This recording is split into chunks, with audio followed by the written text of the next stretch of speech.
अस्सलामुअलैकुम वरहमतुल्लाहि वबरकातुहू। Students, hope you all are fine. Students, आज की हमारी हदीस है, हज़रत मोहम्मद सल्लल्लाहु अलैहि वसल्लम ने फरमाया कि हमेशा सच बोलो, चाहे उस बात में आपका नुकसान हो रहा हो या फिर कोई फ़ायदा। हमें चाहिए कि हम अपने तमाम मामलात में हमेशा सच बोलें। स्टूडेंट्स, आज का लेक्चर हमारा लेक्चर नंबर 19। इसमें हम लोग अपने थर्ड चैप्टर का टॉपिक कवर करेंगे, conditional transfer of control. Previous lecture में हमने देखा था कि ट्रांसफ़र ऑफ कंट्रोल में दो मेथड्स होते हैं हमारे पास, एक कंडीशनल होता है और एक अनकंडीशनल। अनकंडीशनल में क्या था हमारे पास कि हमारा जो प्रोग्राम का एक पार्ट दूसरे पार्ट में की तरफ मूव कर रहा था वो विदाउट एनी कंडीशन था, कि उसमें कोई कंडीशन, किसी कंडीशन पे वो डिपेंड नहीं करता था। लेकिन अब हमारे पास है कंडीशनल। मीन्स ये क्या है कि ये कंडीशन जो है ये उस पर डिपेंड, कंडीशन पे डिपेंड करेगा। The switching of programme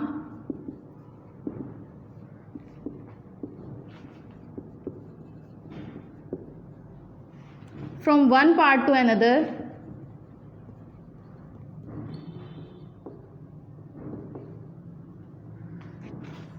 depending on condition, कि कंडीशन पे डिपेंड करता हुआ जब वो एक पार्ट से दूसरे पार्ट में मूव करेगा वो हमारा कंडीशनल ट्रांसफर ऑफ कंट्रोल होगा।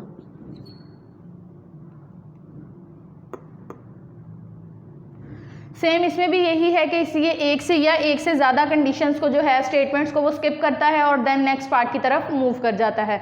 ये भी एज इट इज़ हमारे पास डाउनवर्ड भी हो सकता है और अपवर्ड भी। Downward and upward both way में ये वर्क करेगा। अब इसमें जो हमारे पास फर्दर स्टेटमेंट्स आ जाती हैं वो हमारे पास एक होती है ऑन गो टू स्टेटमेंट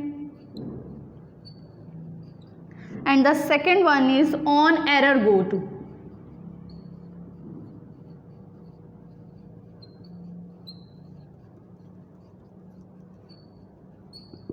कि कंडीशन पे बेस करेगा। एक कंडीशन हम लोग, ये हमारे पास टाइप आ जाती है कंडीशन की कि अगर वो ऑन गो टू, कि यहाँ पर अगर वो कंडीशन होगी देन वो गो टू हो, नेक्स्ट की तरफ मूव कर जाए, नेक्स्ट पार्ट की तरफ। और यहाँ और सेकंड स्टेटमेंट इसमें हम लोग यूज़ करें ऑन एरर, कि अगर एरर आ जाता है तो देन वो मूव करे हमारे नेक्स्ट पार्ट की तरफ। तो हम लोग सबसे पहले इसमें ऑन गो टू को देखते हैं कि ये किस तरह हमारे पास वर्क करता है, इसका सिंटैक्स देखेंगे और देन इसकी एक एग्जांपल।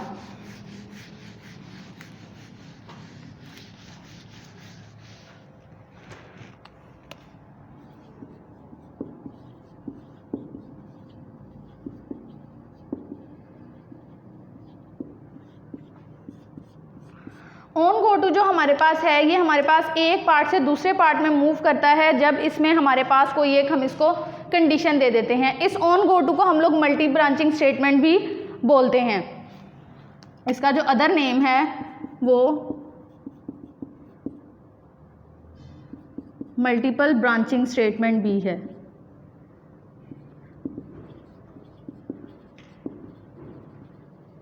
ये एमसीक्यूज या शॉर्ट क्वेश्चन के लिए इंपॉर्टेंट है कि इसका अदर नेम हमारे पास क्या है। अब इसका सिंटैक्स हमारे पास क्या आता है,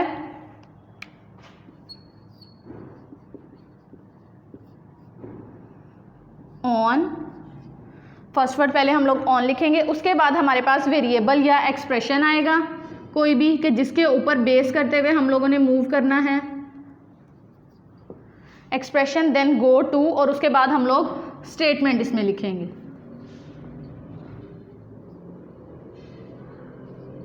स्टेटमेंट इसमें कि इस वेरिएबल की बेस पर वो क्या करेगा, इस स्टेटमेंट गो टू हो जाएगा इस स्टेटमेंट पर या फिर इस लाइन नंबर पर। स्टेटमेंट की जगह यहाँ पर हम इसको लाइन नंबर लिख सकते हैं, N1, N2, N3 या फिर सो ऑन। ये है हमारे पास इसका सिंटैक्स, के किसी एक वेरिएबल या एक्सप्रेशन की बेस पर वो मूव कर जाएगा किसी भी लाइन पर, जो भी हम लोगों ने फर्दर आगे उसको लाइन नंबर्स दिए हुए होंगे। अब हम लोग एक इसकी एग्जांपल देखते हैं। अब जो हमारे पास, उससे पहले जो वेरिएबल या एक्सप्रेशन है ये हम लोग 255 कैरेक्टर्स तक ले सकते हैं, कि वेरिएबल्स की हमारे लिमिट जो है वो सेम ही है, जब भी हम लोग यूज़ करें वो 255 से ज़्यादा लेटर्स उसमें नहीं होने चाहिए हैं। अब एक एग्जाम्पल हम इसकी देखते हैं।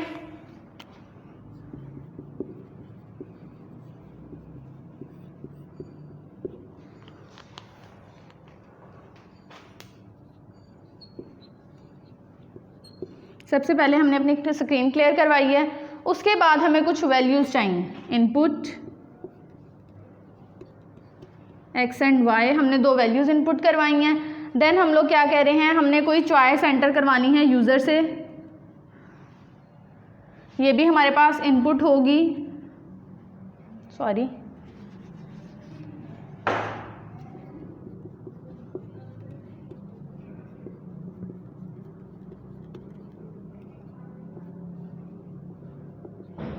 Input choice. अब चॉइस के लिए हम लोगों ने साथ उसको बताना है कि 1 for addition and 2 for subtraction, और इसके लिए हम लोगों ने एक n वेरिएबल ले लिया कि वो अपनी चॉइस एंटर करे, 1 फॉर एडिशन अगर वो ऐड करवाना चाह रहे हैं इन दो नंबर्स को, और 2 फॉर सब्ट्रैक्शन। उसके बाद हमारे पास क्या आता है कि हम लोगों ने अब यहाँ पर इसको वो स्टेटमेंट देनी है कि ऑन n, इस n पे बेस करते हुए on n go to line number, इसके बाद हम अपने दो लाइंस का नंबर इसको दे देंगे 50 एंड 60। 50 में हम लोग लिखेंगे print z is equals to x plus Y, और 60 में हम लोग लिख रहे हैं print z is equals to x minus Y. अब इसमें क्या होगा हमारे पास, और लाइन नंबर 70 हम इधर ले आते हैं अपना एंड,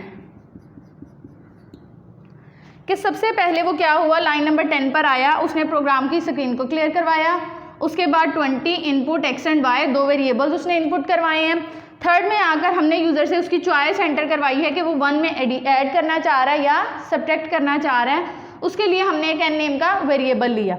अब वो अगर 1 एंटर करता है या 2 एंटर करता है, वो बेस करेगा इस पर, अगर तो वो n देता है 1, अगर यहाँ पर हमारे पास 1 आता है तो 1 के अकॉर्डिंग वो किस पर जाएगा, लाइन 50 पर, जिसमें हमने एडिशन करवानी है ऑन n ऑन 1, कि इस 1 की वजह से वो किस पे मूव कर जाए, लाइन 50 पर, मींस एडिशन पर।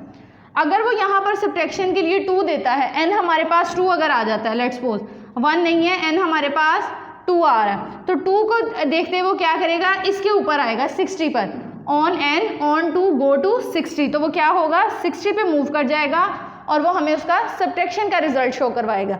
तो ये थी हमारे पास ऑन गो टू में कंडीशन के, ये हमारी कंडीशन थी, उस कंडीशन को देखते हुए उसने मूव किया था।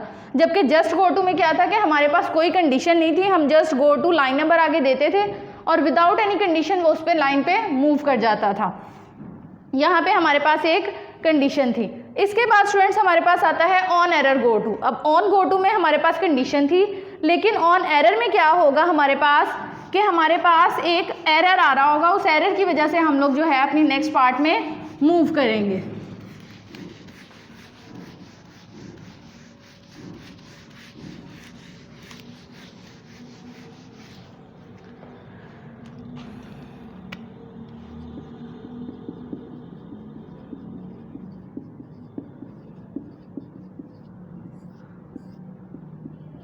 On error go to, on error go to में क्या होता है कि जब हमारे पास एक स्पेसिफिक एरर अकर होता है ड्यूरिंग अ प्रोग्राम के, जब वो एरर अकर हुआ तो हमने उसे बता दिया कि वो इस लाइन पर मूव कर जाए या इस स्टेटमेंट पर आकर वो स्टॉप हो जाए, इधर आकर वो हमारा प्रोग्राम की जो एग्जीक्यूशन है वो स्टॉप हो जाए, कि ऑन एरर। इसके लिए हम लोग सिंटैक्स सिंपल लिखेंगे, ऑन एरर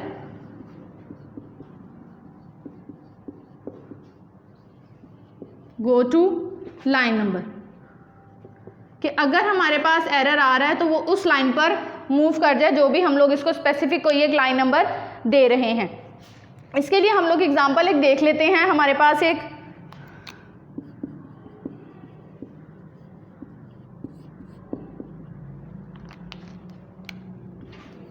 स्टार्टिंग में ही हमने अपना प्रोग्राम स्टार्ट करते ही on error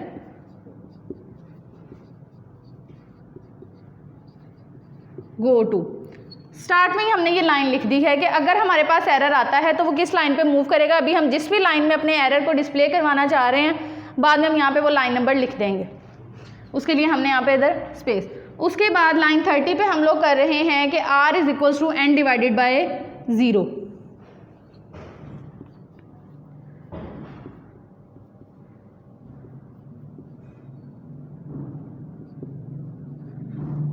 print r and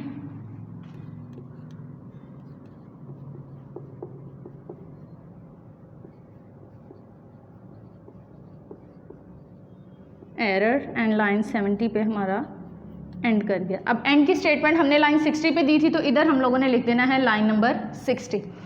अब पहले हमने अपना सिंपल प्रोग्राम लिखा एक कि हमारा प्रोग्राम सिंपल वर्क करे, इधर तक आकर वो एंड कर जाए अगर उसमें कोई एरर नहीं आता है। लेकिन अगर कहीं एरर आ जाता है तो उसके लिए हमने एरर की statement the at the end, और उसके बाद हमने अपने प्रोग्राम को अगेन एंड करवा दिया। सबसे पहले क्या होगा, वो स्क्रीन क्लियर करवाएगा, देन वो चेक करेगा ऑन एरर गो टू 60। हमने उसे स्टार्ट में बता दिया कि अगर उसको कहीं भी एरर मिल रहा है तो वो किधर चला जाए, लाइन नंबर 60 पे। उसके बाद वो लाइन 30 पे आ रहा है, R is equal to N divided by 0। अब एन डिवाइडेड बाय 0 जो है ये हमारा लॉजिकल एरर है, सॉरी रन टाइम एरर है कि डिवीजन बाय 0 जो है वो पॉसिबल नहीं होती। अब यहाँ उसको एरर मिला तो वो क्या हुआ, वो डायरेक्टली लाइन नंबर 60 पर चला गया, इसके बाद 40 पे नहीं गया, वो डायरेक्ट किस पे गया, 60 पे। उसने एरर प्रिंट करवाया और प्रोग्राम को एंड कर दिया। और अगर यहाँ पर हमारे पास 0 ना होता, लेट्स सपोज यहाँ पे हमारे पास 2 होता, तो डायरेक्ट वो क्या करता, वो आर को प्रिंट करवाता यहाँ पे जो भी हमारे पास रिजल्ट आता और प्रोग्राम को एंड कर देता। लेकिन यहाँ हमारे पास क्या था, R divided by 0 means error था, जिसकी वजह से वो डायरेक्ट गया लाइन 60 पर और उसके बाद उसने अपना एंड कर दिया प्रोग्राम के। जब भी हमारे पास ऑन एरर की कंडीशन आती है तो हम पहले अपना पूरा प्रोग्राम राइट करते हैं, एंड कर देते हैं, उसके बाद हम ये प्रिंट एरर लिखते हैं, या कोई भी एरर की जगह आप कोई भी मैसेज शो करवाना चाह रहे हैं एरर के लिए कि यहाँ पर आपके प्रोग्राम में एरर था, या कैन नॉट प्रोसीड या कैन नॉट एग्जीक्यूट, इस तरह का कुछ भी मैसेज आप यहाँ पे प्रिंट करवा के अपना प्रोग्राम एंड कर सकते हैं। अब स्टूडेंट्स हमारे पास जो एरर्स हैं उसके लिए हम लोग 2 वेरिएबल्स यूज़ करते हैं, ERR एंड ERL। बहुत इंपॉर्टेंट है ये शॉर्ट क्वेश्चन के लिए, MCQs के लिए, कि ये हमारे पास इनमें से एक जो है वो एरर को सेव करता है और दूसरा हमारे पास जिधर एरर अकर हुआ है उस लाइन को स्टोर करता है।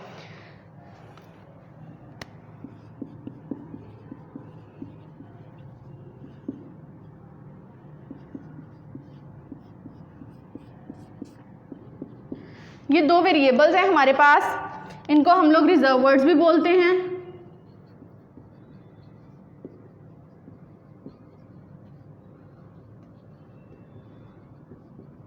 और pre defined variable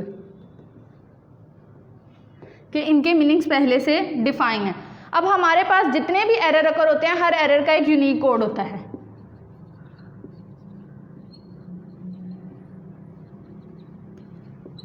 has a unique code कि हमारी बेसिक में जितने भी हमारे पास प्रोग्रामिंग में हमारे एरर्स अकर होते हैं, उन हर एरर का एक यूनिक कोड होता है।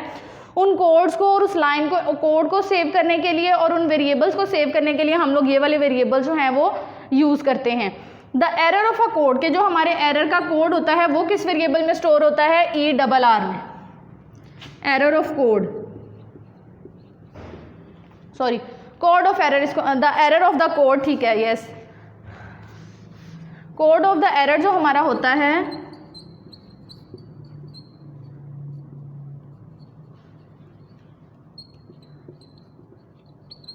स्टोर्ड इन ERR, कि ERR वेरिएबल जो है इसमें हमारा कोड का एरर का जो कोड होगा वो इसमें स्टोर होगा, कि जो भी हमारे एरर का कोड आ रहा है। उसके बाद हमारा जिस वेरिएबल में हमारा वो एरर अकर था, कि इस सपोज एक वेरिएबल हमारे पास क्या था, जैसे अभी प्रीवियस हमने प्रोग्राम किया उसमें हमारे पास था R is equal to n divided by 0, तो इस R में वो एरर अकर हो रहा था, ये हमारा एक वेरिएबल था। तो जो वेरिएबल, जिस वेरिएबल में एरर अकर होता है,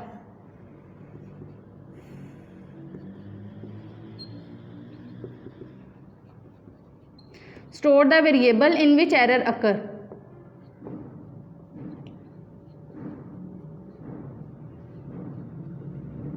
कि जिस वेरिएबल में हमारा एरर अकर होगा उसको हम लोग ERL में वो स्टोर हो जाता है हमारे पास, और जो एरर का कोड होता है वो हमारा किस में स्टोर होता है, ERR में।